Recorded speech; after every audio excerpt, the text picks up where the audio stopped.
जय भीम दोस्तों। तो कैसे हो आप सब? आई होप कि आप अच्छे ही होंगे। तो दोस्तों, आज हम बात करने जा रहे हैं संविधान में उस अनुच्छेद की जिस अनुच्छेद को नागरिकों का रक्षक कहा गया है। तो दोस्तों, इस अनुच्छेद को हमने 4 भागों में बांटा है। जैसे कि पहला है क्या कहता है यह अनुच्छेद, दूसरा है क्या कहानी है इस अनुच्छेद की, तीसरा है क्यों जरूरी है यह अनुच्छेद, और चौथा है क्या सीख मिलती है इस अनुच्छेद से। तो चलिए दोस्तों, शुरू से शुरू करते हैं और समझते हैं संविधान में अनुच्छेद नंबर 35। तो दोस्तों, शुरू करते हैं भाग 1 से। क्या कहता है अनुच्छेद 35? दोस्तों, अनुच्छेद 35 कहता है कि केवल भारत की संसद को यह अधिकार है कि वह मौलिक अधिकारों से जुड़े कानून बनाए। मतलब किसी राज्य सरकार, पंचायत या अन्य संस्था को इन अधिकारों से जुड़े कानून बनाने का हक नहीं है। सिर्फ संसद ही तय करेगी कि कौन नागरिक बनेगा, इन अधिकारों की क्या सीमा होगी और इन अधिकारों के उल्लंघन पर क्या दंड दिया जाएगा। यह अनुच्छेद संविधान के लिए रक्षक कवच है, जो यह सुनिश्चित करता है कि देश भर में हर व्यक्ति को बराबर के अधिकार मिले।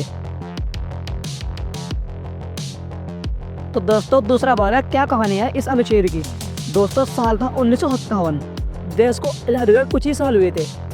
दिल्ली का एक लड़का जिसका नाम था राहुल सेन, जो कि एक छोटे से स्कूल में पढ़ता था, उसका सपना था इंडियन पुलिस सर्विस में जाना। लेकिन उस समय कुछ राज्यों में बाहर के लोगों को नौकरी देने से सब मना किया जा रहा था। राहुल का सपना टूटने लगा।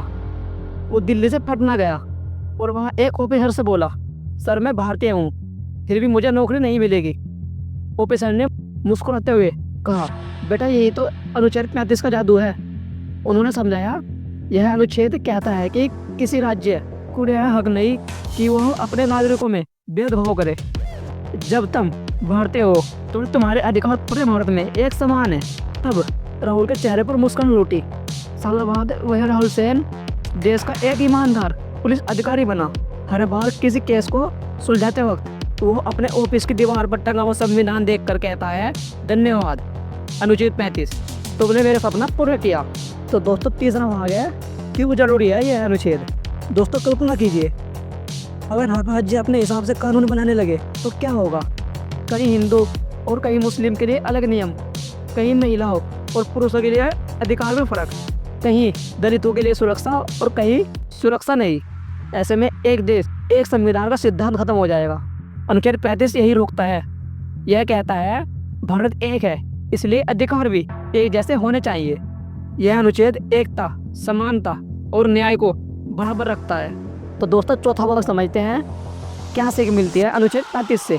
दोस्तों, अनुच्छेद 35 हमें सिखाता है कि कानून सिर्फ कागज पर नहीं बल्कि इंसाफ के हर कदम पर होना चाहिए। यह अनुच्छेद बताता है कि अधिकार तभी सुरक्षित है जब एक मजबूत संसद और एकता से भरी संविधान मौजूद हो। यह हमें यह भी याद दिलाता है कि हमारे अधिकार किसी राज्य की देन नहीं बल्कि भारत माँ की सौगात और संविधान का साथ है। दोस्तों, अगर आपको हमारे वीडियो पसंद आए तो लाइक, कमेंट और वीडियो को ज़्यादा से ज़्यादा शेयर कर दीजिए और हमारे चैनल को सब्सक्राइब कर लीजिए ताकि हमें मोटिवेशन मिलती रहे और हमें ऐसे ही वीडियो लाते रहें। जय हिंद, जय संविधान।